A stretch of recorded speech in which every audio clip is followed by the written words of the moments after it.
Magandang araw mga kaibigan.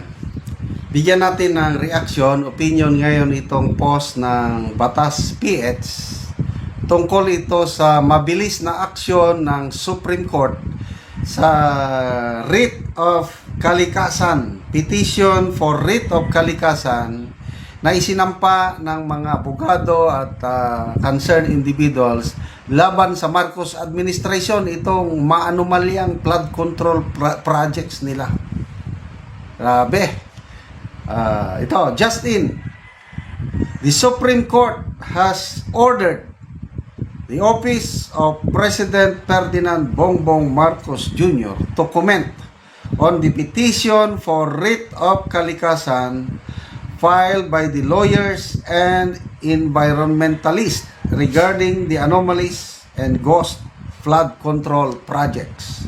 So, nakatouch po ito ang in-bank order. Notice. So, please take notice that the court in-bank issued resolution so and so. Oh. So, ito, nandito yung mga petitioners, mga abogado, mga environmentalists, ito, you are required sa mga respondents to comment thereon within 10 days from notice of this resolution and require the petitioners to comply within 5 days from the notice of this resolution with the requirement to submit proper verification. So, galing. Ano ito? So, by the authority of the court. So, permado ito ng clerk of court. So, ano itong, sandali ha. So, ano itong writ of petition for writ of kalikasan? Ito po ay legal remedy na pwedeng gawin ng mga abogado, mga individuals, kung ang Estado, ang gobyerno, nagpapabaya at naaapektuhan ang malawak na lugar sa Pilipinas, maapektuhan ang kanilang buhay, ang kanilang mga properties, ang kanilang day-to-day activities. Totoo nga naman. Kawawa, lalo na Bulacan. May mga napapanood akong video na hindi na humuhupa ang tubig, baha. Kawawa ang mga residente, magkakasakit at magkakasakit ang mga tao sa mga lugar na yun. Kawawa sila. Billions of pesos ang nailalaan para sa mga proyektong ito. Kailang napakasakit, Kuya Eddie, napupunta lang sa bulsa ng kung sinong bulsa. Oh, ang Pilipinas, sino bang nagsabi nun? Hindi mahirap, pinapahirapan lang tayo. Artista ata, basta nabasa ko, parang si Miss Regine Velasquez. Hindi tayo mahirap, pinapahirapan lang tayo. Yes, agree ako. Pinapahirapan tayo ng mga politiko na imbes na silbi, maglingkod sa taong bayan, ang inuuna ang kanilang bulsa. So ito, this is a good development at mabuti at umaksyon kaagad ang Supreme Court, ang mga respondents, Office of the President, ang Senate of the Philippines, of course, Tito Soto, and then ang House of Representatives. Kasi nga, nagsimula yan dahil sa budget, dahil sa insertions. So, grabe itong administrasyong ito,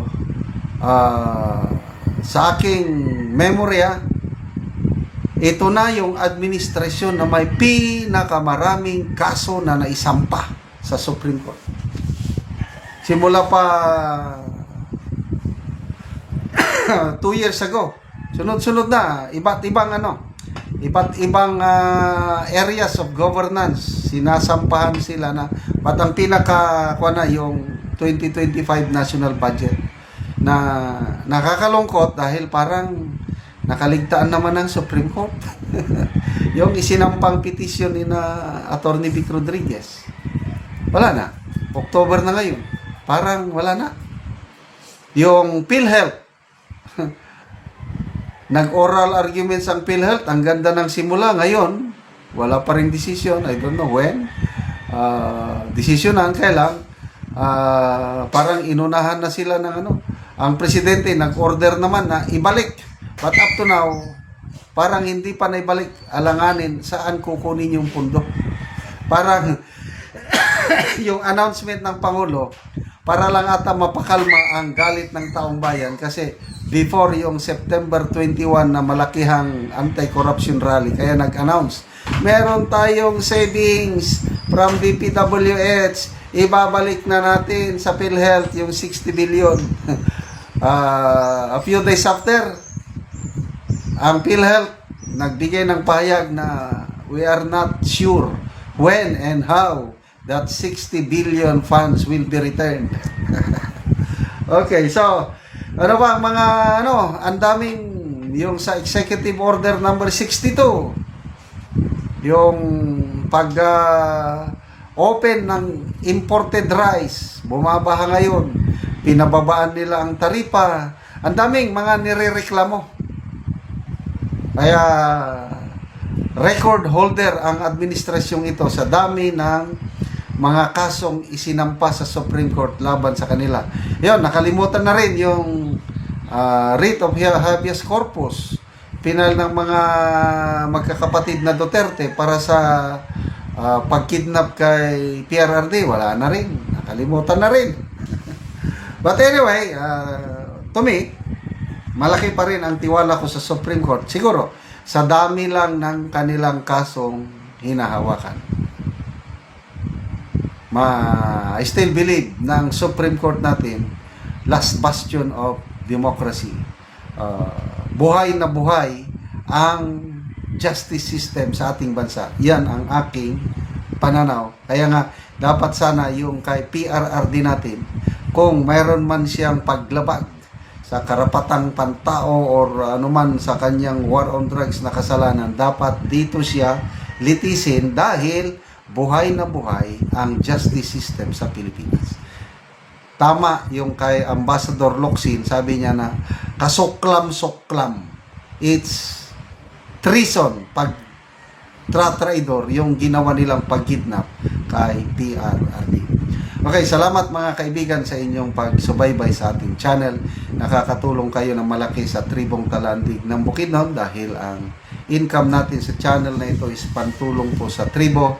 Namimigay tayo ng mga libreng yero at pako sa tribo para makapagpatayo sila ng mas maayos na tirahan. Panoorin niyo ang video na ito.